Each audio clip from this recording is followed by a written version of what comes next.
The following is a clip from the Fully Inflated Football podcast. If you enjoy the clip and you want to watch the rest of the show, I have a YouTube channel that uploads each episode at full length. That link is in the description down below.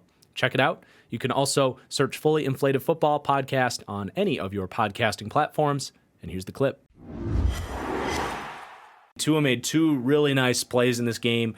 He has a dime in the red zone, and this is where the conversation for me coming into the year was, what can Tua do that stands out? Like, does he do anything at an above average level? Like, for me, the floor seemed so low for Tua, even if you get this situation where he's playing in structure and getting the ball in the hands of these playmakers and getting the ball out. Like, that still felt like a low ceiling type of quarterback, but I think he's showing one trait this season that can help him transcend to at least be like a good quarterback, right? You have to have something about you that sets you out, sets you aside. Otherwise, you're just going to be Jared Goff or Kirk Cousins or Ryan Tannehill.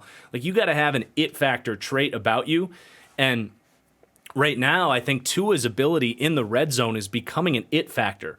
When they get down into that area, he is just very precise and confident, and he's not making mistakes down there like he has in years past. So he's reading the field really well, which was really evident on this touchdown to River Crawcraft. They have a trips left formation, and really just kind of it's like a vertical leveling concept in the red zone where he's reading the three levels of the zone.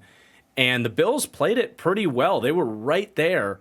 But if you play it in time, you can find those little windows, and you have to fire it in there with velocity and especially accuracy and anticipation. And Tua did it. He found a really tight window throw.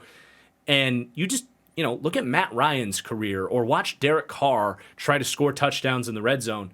Those are those low ceiling quarterbacks that we're afraid of Tua maybe maxing out at. Well, if he can continue to play like this in the red zone, that gives him something that sets him apart of those other guys. So this is a second week in a row where I've been really impressed with him when he gets down into that red area. And last week it was more about him like moving around and extending those throwing windows. But even the touchdown to Mike Gesicki last week was similar, where he's finding a tight window where it's one of the, it's just really hard to score down there. So that's definitely something to keep an eye on for Tua that is worth a tip of the cap to.